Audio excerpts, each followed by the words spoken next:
One of the most compelling and fascinating videos that I watched was those mountain people. Oh, the Whittaker family? Yeah. In West Virginia? Yeah.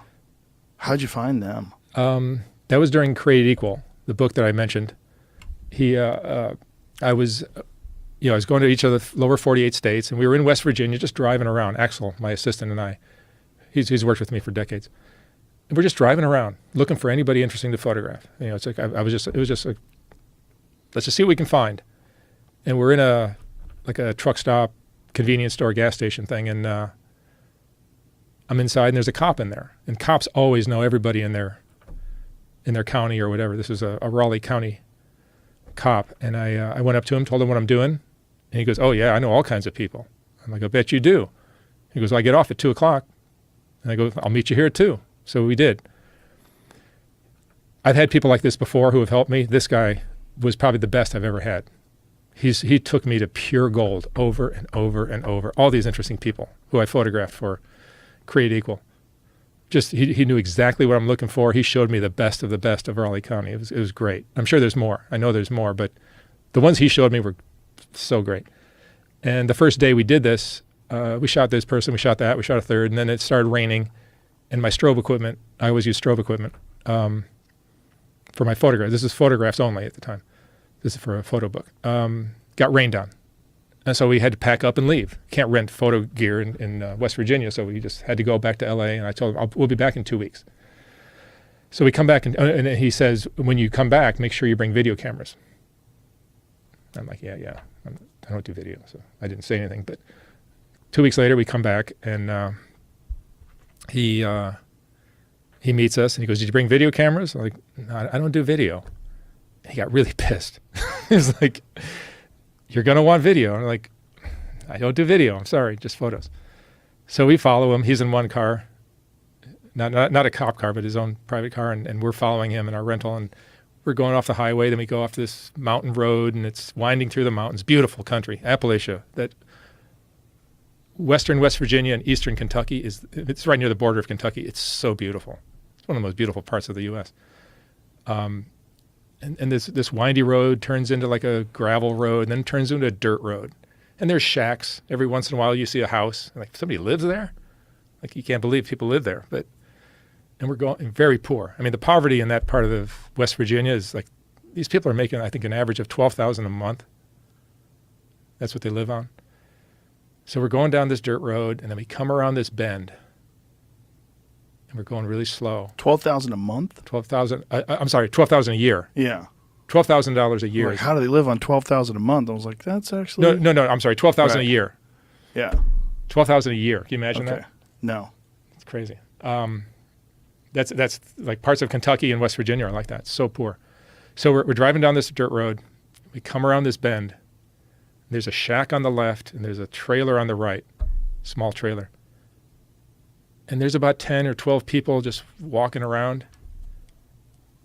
And we're going really slow, so they're not used to cars coming by at all. But going that slow, we got their attention. And it's like everyone you look at, it's like their eyeballs are going this way. Mm-hmm. And not a single tooth among them, not a single tooth in any of their heads. And they look at us, and we look at them, and they start yapping and screaming and barking, and some of them are just staring at us and drooling. And it was like, these people. Yeah. This was the video. The inbred family, the Whittakers. Yeah, let's play some of this because. So what are your names?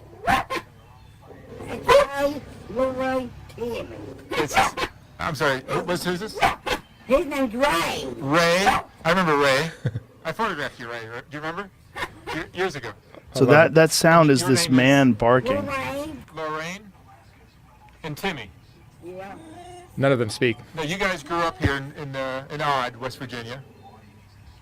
How many years have you lived here?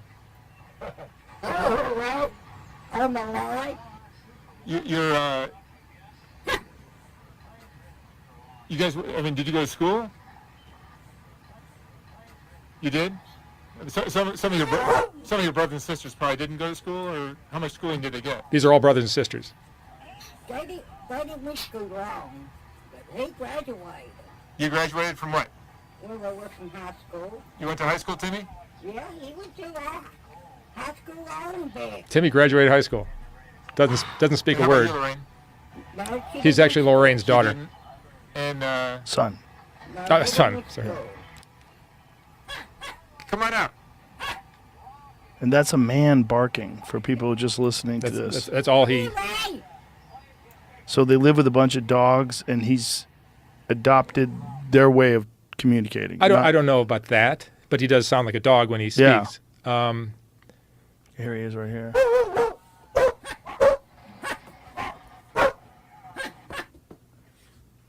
So Ray, So some of it's a dog, some of it is him. They sound very similar. Yeah, that's a dog barking. And that's him. Now, what is the story of this family? So it's Ray on the left, Timmy in the center. This is Lorraine's son, not daughter, and that's Freddie on the right. Freddie has passed away recently. So the way so let me tell the story about how we met. So we pull up and these people are just staring at us, and it's something that, like, it's the craziest thing I've ever seen in my life. I'm certain I will never see anything crazier than this. And we pull the cars over. Me and the cop get out, and the cop comes up to me and says, "I told you, should have brought a video camera." I'm like, "Yeah, you're right." So I walk over to the house to ask them if I could photograph them. And I think one of the sisters just points to the trailer home across the road. So I go to the trailer home, and there's a man sitting on the couch with two women. And I poke my head in, the door was open, so I poked my head in, and I said, "My name's Mark. I'm a photographer from California." I just started giving my spiel, and he interrupts me and says, "Sorry, sir, we had death in the family. We're mourning. We're not interested at this time." And I'm just like, fuck. Came all the way out here? And I gotta be respectful. Somebody died. So I just like, okay, I'll check in with you later, and I left. I go back to the cop and Axel, and I'm talking to him like, fuck, we came at the wrong time. But then I started thinking, I'm fast on my feet thinking. I'm shooting 8x10 film and 8x10 Polaroids. So you get an instant Polaroid.